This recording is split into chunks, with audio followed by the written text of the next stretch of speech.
Brain কাটা হচ্ছে আর সে তখনও ভায়োলিন বাজাচ্ছে। 1 সেকেন্ড থামলেই তার মৃত্যু হবে। ভাবতো একজন মানুষের ব্রেন সার্জারি চলছে, মাথা কাটা, খুলির একটি অংশ পুরোপুরি খোলা, কিন্তু সে চুপচাপ শুয়ে নেই, বরং সে ভায়োলিন বাজাচ্ছে। শুনতে অবিশ্বাস্য লাগলেও এটা পুরোপুরি সত্যি।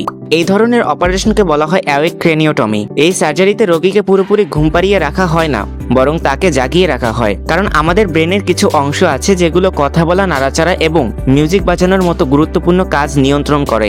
ডাক্তাররা যখন এই সংবেদনশীল অংশগুলোতে অপারেশন করেন, তখন রোগীকে বলা হয় তুমি কথা বলো, হাত নাড়াও, কিংবা তোমার পছন্দের একটি গান গাও।